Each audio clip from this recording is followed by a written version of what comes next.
We invite you to listen to the discussions recorded during the Warsaw European Conversation, an annual conference by Polityka Insight and the European Council on Foreign Relations. In 5 episodes, we discuss Europe's readiness for war, digital sovereignty, the competitiveness of the EU economies, European elections, and energy policy. What does Europe's technological sovereignty mean in practice? What challenges does the regulation of the digital economy entail? In 2 discussions, we will address the role of regulation in building European technological autonomy and the ways in which Europe should invest in the development of artificial intelligence, from energy and computing power to AI models, to remain competitive and innovative. Our guests are José Ignacio Torreblanca, Senior Advisor and Distinguished Policy Fellow at the ECFR, and Murielle Popa-Fabre, Senior Advisor on Technology and Policy at the AI and Society Institute at the École Normale Supérieure in Paris. The episode is hosted by Jan Jęcz, Digital Economy Analyst. Enjoy the podcast.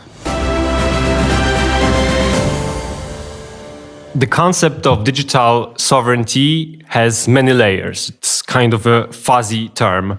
And I feel like in the discussions, both in Poland and on the European level, in the discussions about digital sovereignty, we often focus on the infrastructural level, both on the physical and digital infrastructure. We focus on the data, but often overlook the level of the regulatory sovereignty.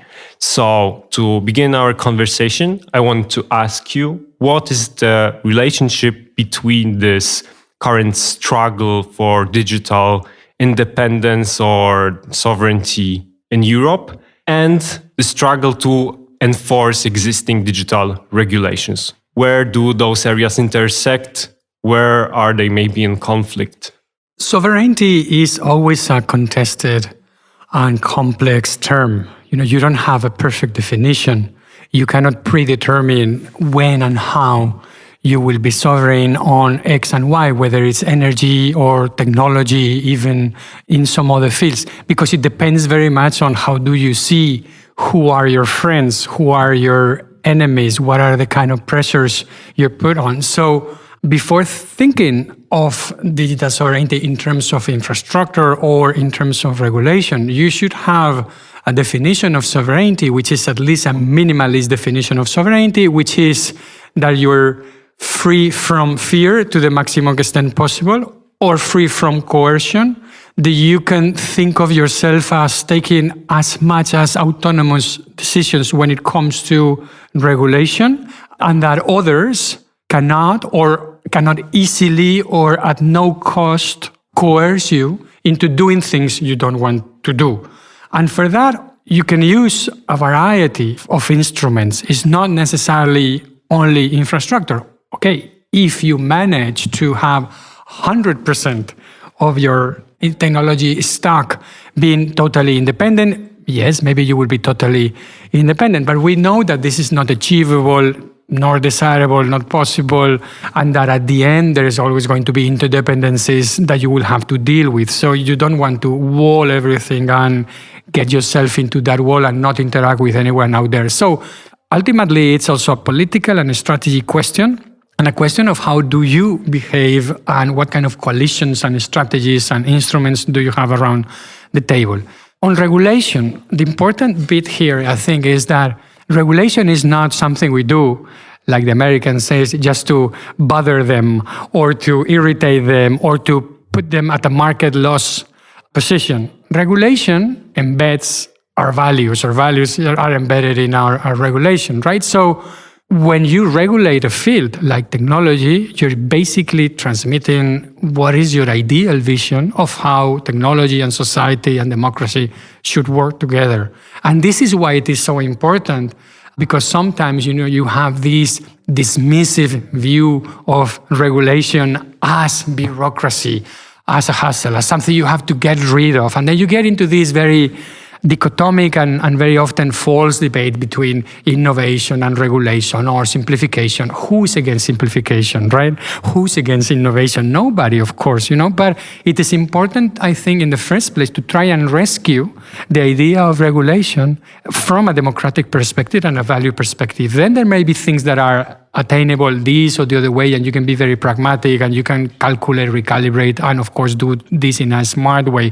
But let's not start by thinking that regulation is a problem in and itself.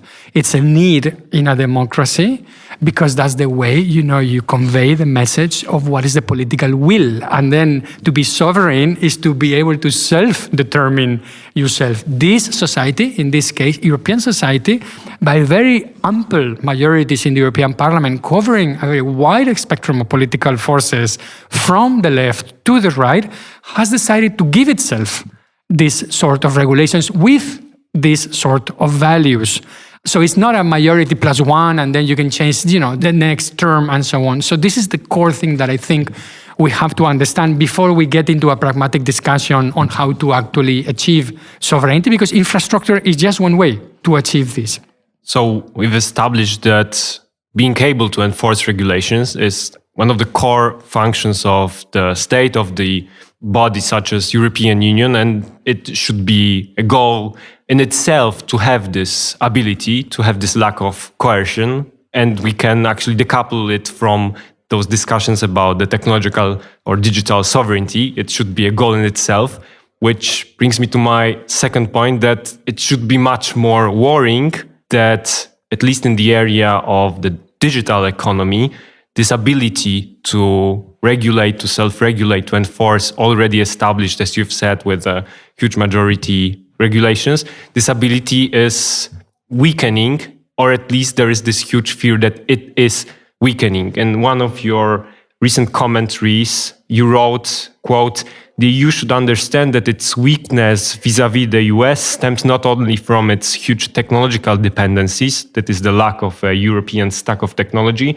but also from the absence of strong legal tools, political coalitions, and political will to resist pressure from both the US government and its big tech firms." So in this context, do you think that in the area of digital regulations, does Europe currently actually has the regulatory sovereignty right now?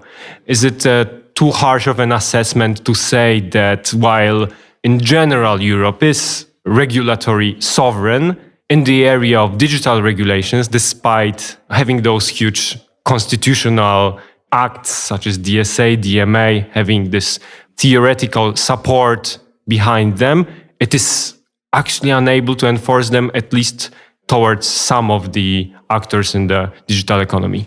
It is partially able to enforce. As you say, a democracy has to be able to pass the legislation reflecting its wills and values, and then, of course, to enforce it. But this is when the infrastructure problem comes.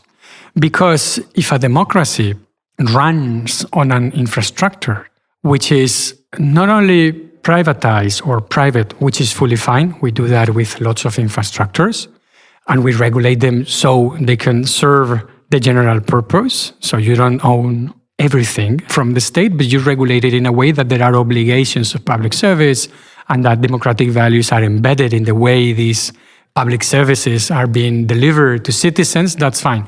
The problem that we have with infrastructure is that the degree of market concentration that we have allowed to happen in a very naive way has ended up in a dependency which is first physical, because this infrastructure, you don't have it. Then it's privatized, so it's in the hands of a few companies which are monopolies. These monopolies are foreign, and they are very opaque in the way they govern themselves, and they explicitly reject attempts to regulate them. And instead of accepting that they are in a sovereign space and therefore that they should operate with the norms that they are in that sovereign space, where they, by the way, make a lot of money and substantial amount of money, to the extent to which that this is the first item in terms of the trade exchanges in which the US has a trade surplus with the European Union. So it's not that our regulation is impoverishing, is kicking them out of the market, and they go around lamenting they lose money. So understanding that from that privileged position that they have, like power comes with responsibilities and duties, that they should be leading by example and all of that, they go back to Washington And they asked Washington to lobby European governments and European regulators with the argument that those norms are extraterritorial, that are unfair, and that they're equivalent to trade barriers. And they put on the table this very, I would say, crazy argument that regulation costs them money because the money they don't make. That's the thing which every regulated firm could argue.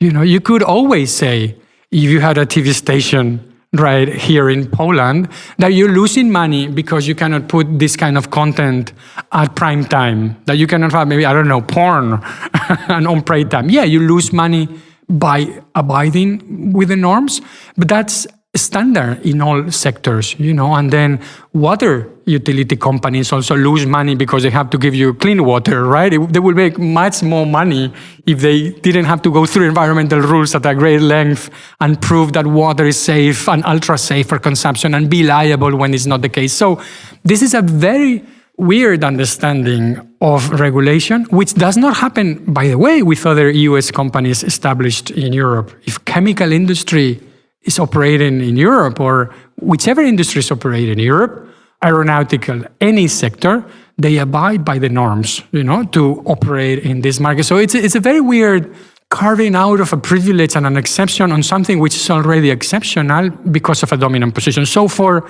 Europeans, the point is that we've been naive. We let these markets concentrate first market power, then they turn into political power, that turns into coercion.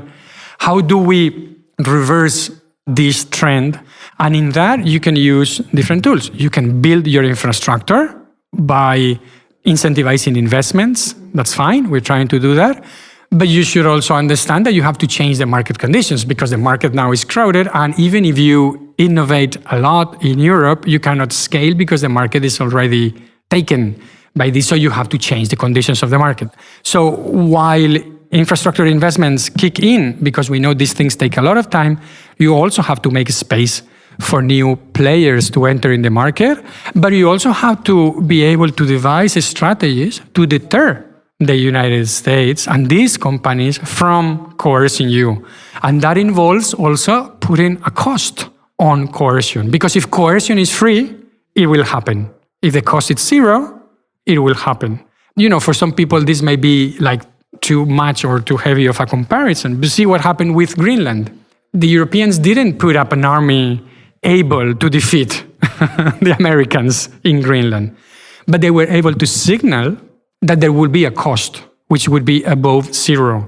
But so far, American attempts to coerce Europe have not met a cost other than fines that they easily pay. But for example, when they sanctioned Thierry Breton and other European individuals, this comes at no cost. There is no retaliation. So you haven't deterred them in the first place, and you're not able to retaliate.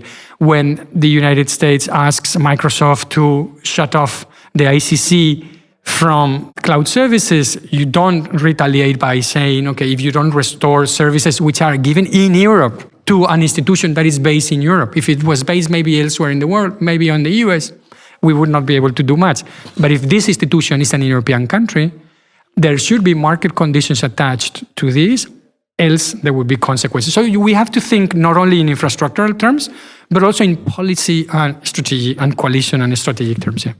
We already described the problem. To maybe break it in two parts is that one, there is this strategic dependence on certain companies, which makes some policymakers fear that by putting boundaries to their activities, they might lose something not only valuable, but impossible to actually have by other means, that they need those American big tech companies, for example, because there is no alternative, and therefore we have to be much more lenient towards them.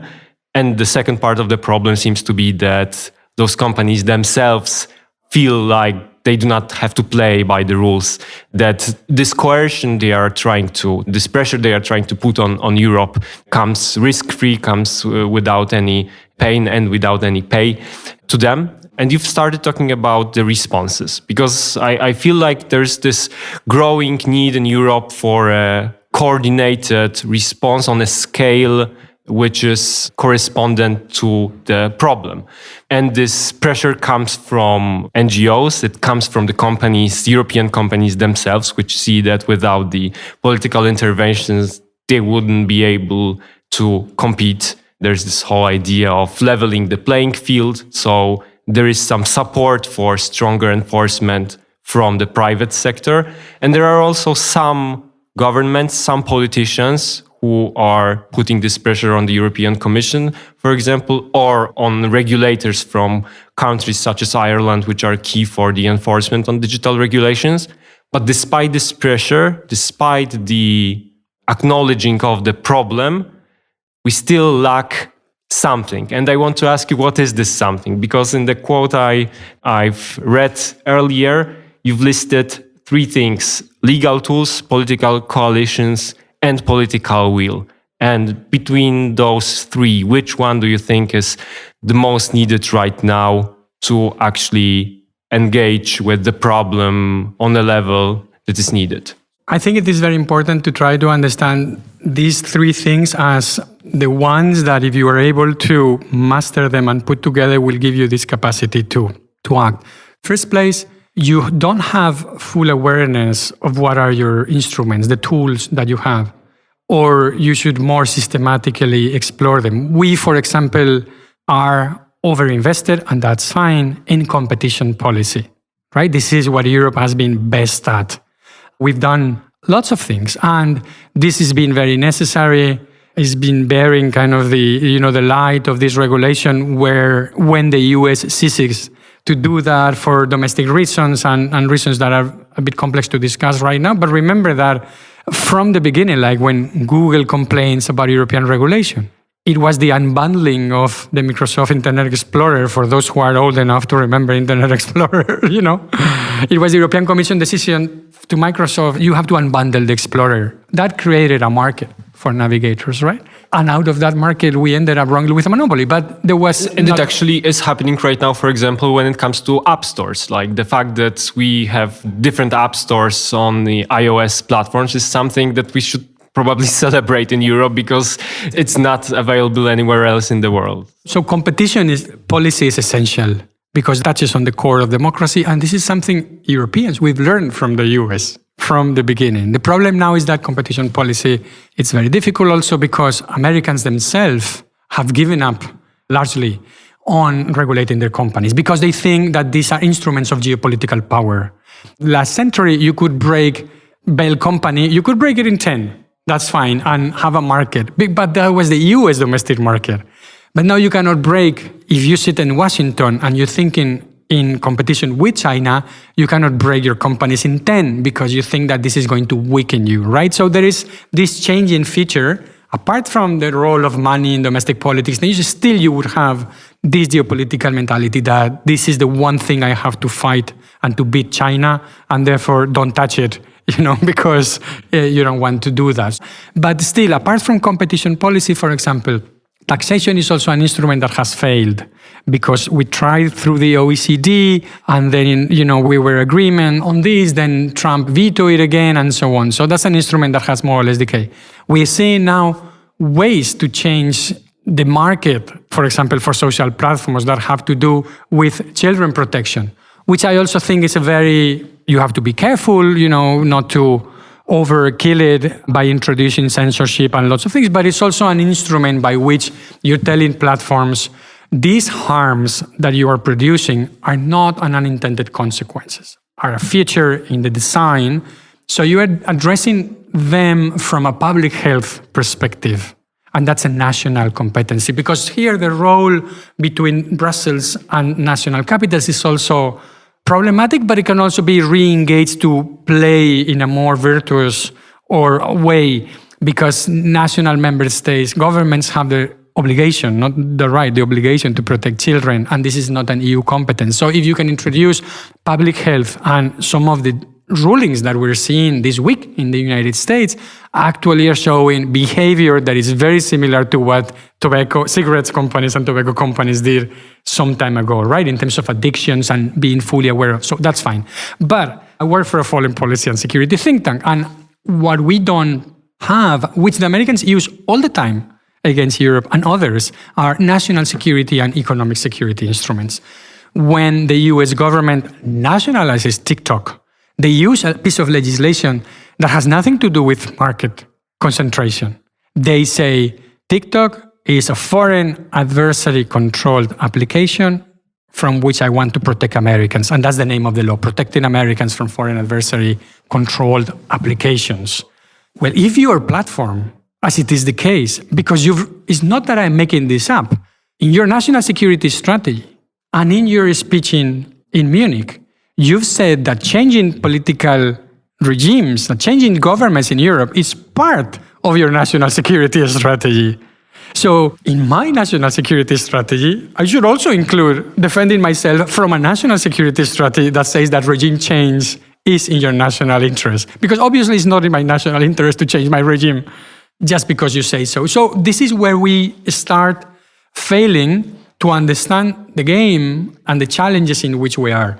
And when we think of the anti-coercion instrument, as we did with Greenland, we're thinking of trade measures, but for example, we are not thinking precisely of this big chunk of EU surplus and services which run to the 150 billion euros a year, public procurement by our governments, which goes for American companies, which you should not in principle discriminate against unless they are tools of regime change and foreign agents. So when the invasion of Russia in Ukraine happened, we didn't close Russia today because it had a dominant market position. We closed it because it was a propaganda instrument of a foe. So I'm not saying we should go at full length with this with the US, but we should signal that if you behave as a foe, I will treat you as a foe. It's not that I'm defining you as a foe ex ante, but I should warn you that you should not work that path, because that's industrial policy and infrastructure is about mitigation, understanding where I have the weakest points in cloud, in AI, in microchips. So I need to have a stock or at least a size of the market which allows me to play the game. But also I need deterrence and retaliation strategies. And for some people in the regulation world, in the market, and this is kind of a language that is, oh, no, I don't want to. They run away. It's a paradigm shift. Yeah. So they run away because this is not their language, because obviously they are competition lawyers and this is the world they know, and they are engineers, and that's fine. And we need to work with that. But if I have to pick up my SEAL Team 6 to do this, I want a diplomat and I want someone from the security establishment and intelligence services together with my lawyers and my engineers. We have to have a comprehensive approach to technology coercion, because you need to learn how to play asymmetric also. You're not going to sort of deter the US by switching off their technology, right? You have to find where are the choke points that will give you some leverage that you would need to use in order to free yourself from coercion to end up in a more balanced situation that you have right now. José Ignacio Torreblanca, thank you for this conversation. My pleasure. The idea of technology stack is the talk of the town in Europe for at least the last 12 months since Donald Trump came back to the White House, and the idea of digital sovereignty and general digital dependence became important topic. In this context of technology stacks, we usually focus on the broad technology stack, on the Euro stack. In this conversation, I would like to focus on the specific AI stack. Of course, artificial intelligence is also a hot topic right now.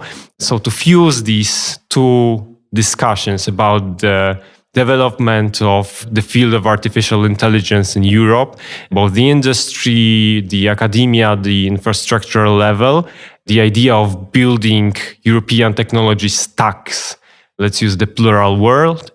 I would like to ask you, how does the AI stack typically used in Europe looks like right now? How can we describe it? Please give our listeners a brief overview of this concepts so that they can visualize, because I'm sure many of our listeners are using many different parts of this AI stack without maybe knowing that this is something they interact with. What is really interesting about technology is that it nowadays seems to have no physical reality, right? We are on our smartphones, we're on our computers. Internet seems to be something that is immaterial. Even the word we use for compute, that is cloud, is even more immaterial. But actually, it is a very, very big amount of physical infrastructure. It starts really with a grounding layer that is very basic, that is about materials, raw materials, energy, water to cool down data centers, for example. Then it continues with the whole aspects that is actually linked to the peculiarity of AI that needs particular types of chips to do very efficient computation. And so you have this chip layer with all the geopolitics that is around it. Then you have the part that is needed to transfer information, all the network aspects that are needed. That is a huge infrastructure, actually. And in the middle, you end up in having a huge part that is linked also to connectivity, that is the Internet of Things and the devices that we have. And this is the part that we hand in our hands, right?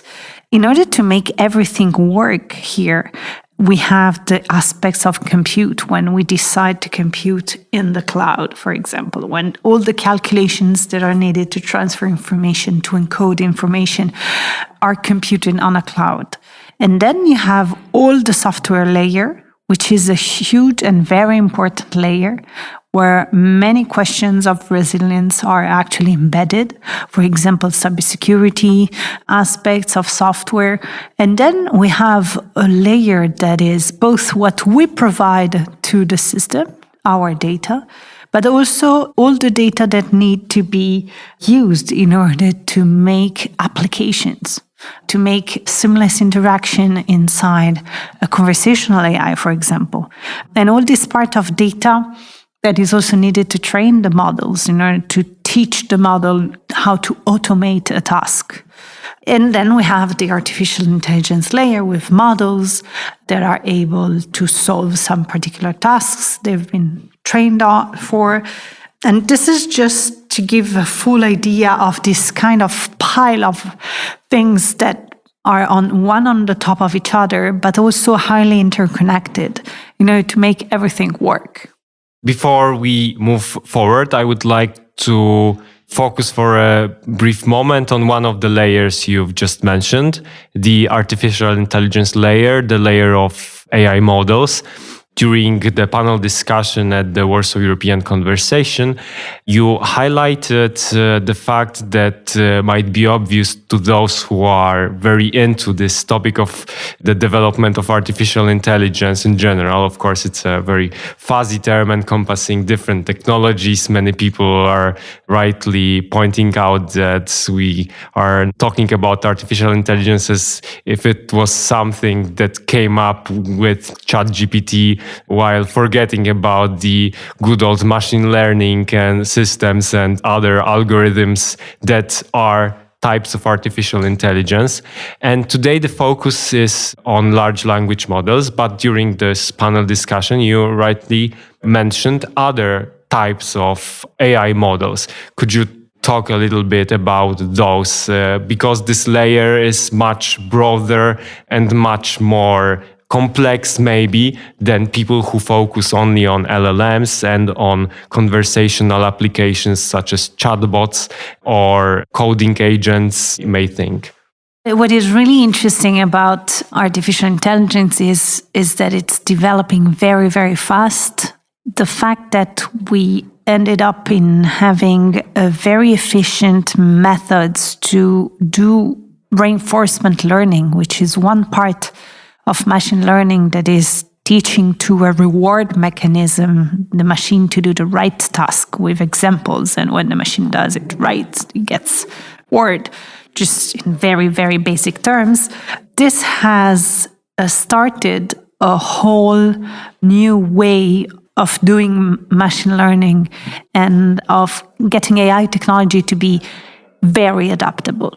This is actually making huge changes inside domain that has been stable for long. That is, for example, robotics.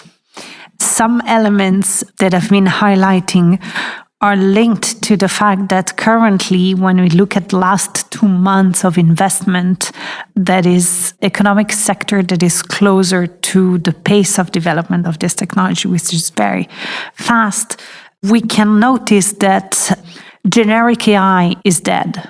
The idea that we want to have a model and that is efficient for productivity, for products, for automation, to have a big model that do it all is actually emerging as not to be the path.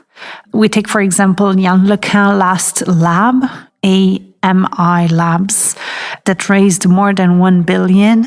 They're developing world models, so much more broader models than just trained on text. And what they are doing is to start with a partnership with a company that has clinical medical data.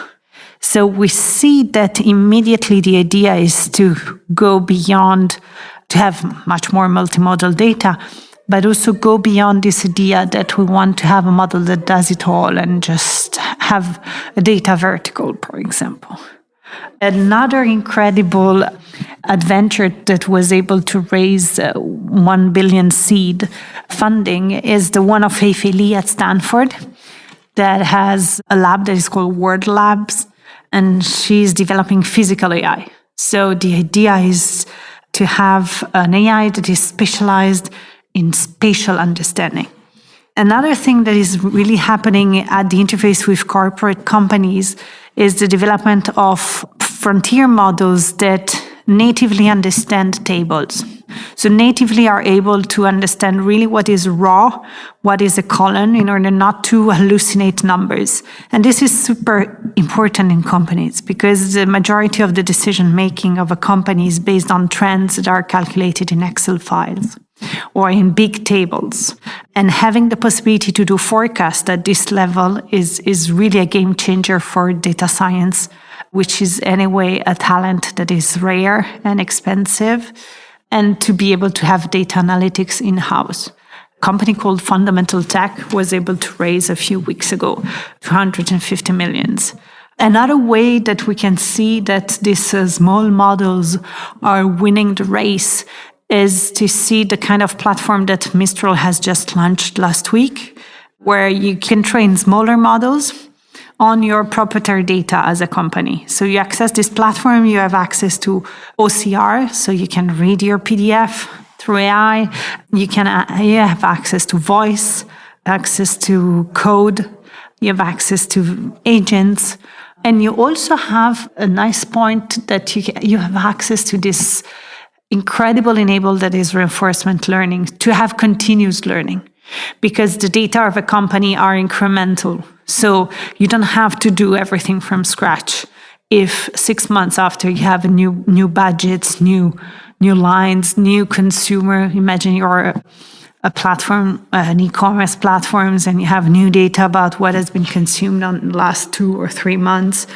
So basically, to conclude, is generic AI is over, and this is very good news for Europe, because Europe needs that tailored and sector-specific models to make productivity happen, for industry to flourish, and for the very specific needs that are present in our markets and in our different member states.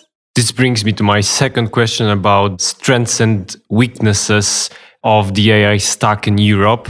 A bit contrary to the popular narratives about Europe lagging so far behind the US, the examples you've mentioned, the Jan Jęcz's new initiative, which is based in Paris, Mistral's new models and new solutions, the fact that the EU and its Apply AI strategy focuses maybe rightly on those smaller models and industry-specific applications. These examples tell us that in the AI stack, at least on the level of artificial intelligence models, and maybe on the level of software, Europe has some strengths or at least potential to quickly bridge the gap between our AI industry and our AI stack and AI stacks of different world powers. But we obviously have weaknesses. We have strategic dependencies on many layers of the stack. So where do you see those strengths of European AI stack, and which dependencies, which layers are the most critical ones, to bring maybe this metaphor of a Jenga tower, on which blocks should we focus to not let this stack, fall on us and bring us some catastrophe in the future when maybe AI becomes even much more important part of our daily lives. There is a very transversal element across the stack that is a strategic one. It's one that we have some excellence in, that is knowledge. AI talents are really present in Europe. They are also feeding big companies and incredibly valuable labs that are in the US. This is one of the first competitive strengths that is needed all across the stack.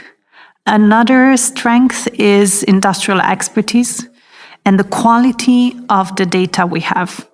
The fact we had the GDPR, the fact that we ended up in organizing a whole data governance inside every single company in Europe brought us an incredible expertise and incredible quality of data. We know what data we have. We know how they're structured. We are trained and we have the governance structure inside companies in order to deal with the data aspects. And this data excellence is a foundational layer in developing AI. And we have research capacity. I would say also that we have comparative advantage and a market differentiator in the fact that we have regulation now that embeds our value. AI Act has fundamental rights in it.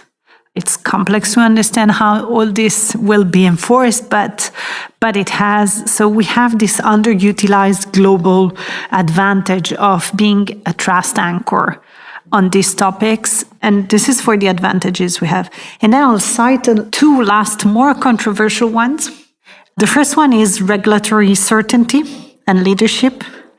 Because when we look at AI regulation in the world, the first one has been China since 2002.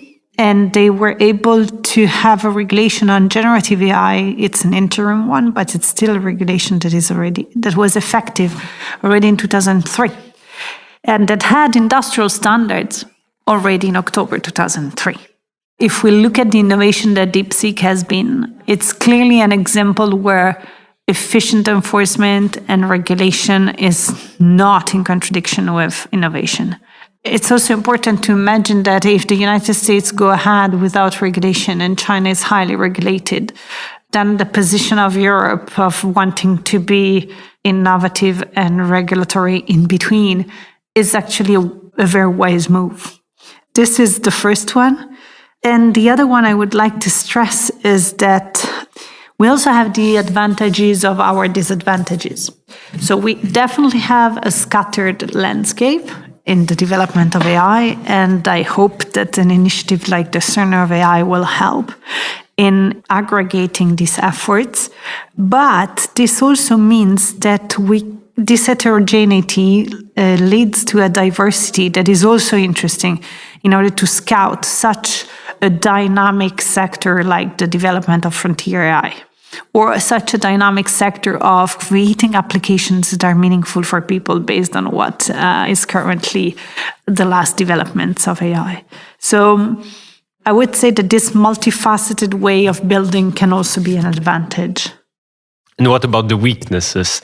The one commonly cited is, of course, the layer of chips, the layer of semiconductors, the fact that basically have to outsource every type of processor, GPU or CPU from contractors, from companies who are producing it either in South Asia or in the US.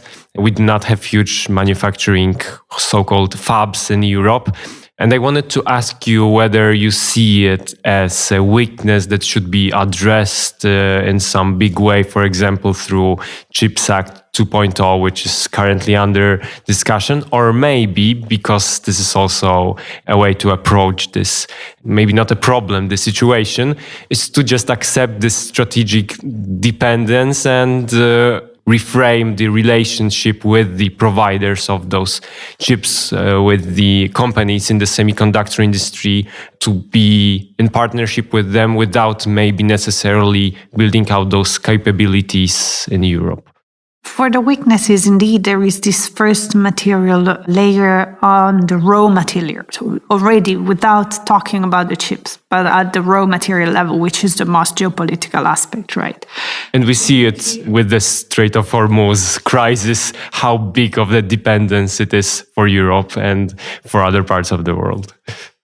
And at this material layer, you also have energy, which is a little bit less of a problem for France that has nuclear power, but it's still something that needs to be efficiently studied in order to be able also to build more efficient data centers from an environment on the side of the environmental impact. And also the fact that actually in Europe, data centers cannot be that far away from people. It's not like the space that exists in the United States. So we have particular constraints that are linked also to our geography in this. But I wouldn't say that these things are not, that we're not able to tackle this raw material, of course. But what I think is a big weakness is at the top level of the stack, or at the end of the life cycle of AI.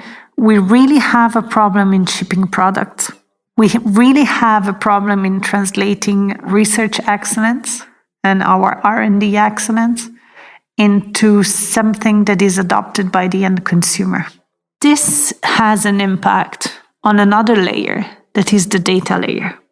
And we saw it in conversational AI. One part of the problem of being excellent in conversational AI is to be able to do reinforcement learning and to make more interesting the conversation based on previous conversations.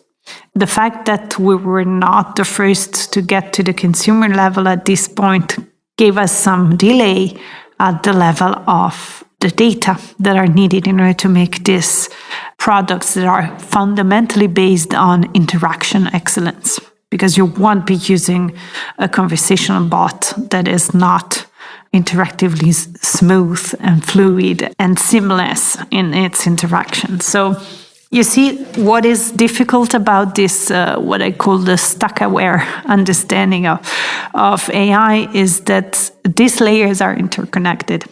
When you want to tackle dependency gaps that are strategic and that you want to fill, because not all of them need to be filled and prioritized, you have to have an understanding of the interdependencies inside the stack. That's why we cannot escape from understanding this kind of interdependencies in order to have the right strategic move, and in order also possibly to sell products globally that answer some specific needs of other people's stacks. I would say that this is one of the biggest elements that we need to tackle to be able to deliver market-ready products that can continue our competitiveness on a global market, not only for the economy, because we need that competitiveness in order to make our economy flourish and to be there on the market, but also because I think that the fact that we have a certain amount of values that we can embed in technology if we are builders, that are not only something that is needed on the market, and so can be a market differentiator, but I do really think we have a mission. I do really think we didn't build such an incredible welfare system and democratic system just for our own sake. We can deliver this through technology on a global scale. You started talking about the solutions to address those weaknesses, to address the dependencies, but also to fulfill this mission you were talking about, to fulfill the potential, realize the potential in Europe. Of course, to do this, we need the money, and the conversation about financing, whether it should come from VC or some public investment, is very lively, and we do not have time to go into details here. So I wanted to ask you as a last question, besides the money, what else does the EU need to do to increase its digital sovereignty in the area of AI, to increase the sovereignty of its AI stack? There's a very thin layer in the stack that is almost an invisible one. And policy action is just about to start to focus it. That is the one of evaluation of AI. So how do we test, for example, conversational AI and its impacts?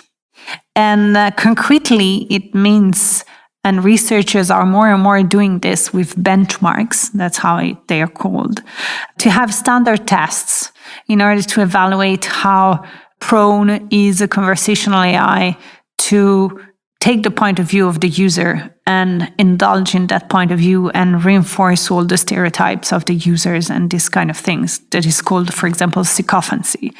This is kind of, again, where knowledge is strategic, because if we remain buyers, which will happen on many layers of the stack, we need to know what we're buying. And we need this kind of way of testing AI in order to know if AI is biased. We need to know the kind of cultural artifacts that are generated in conversational AI. Do they have implicit values that are ours?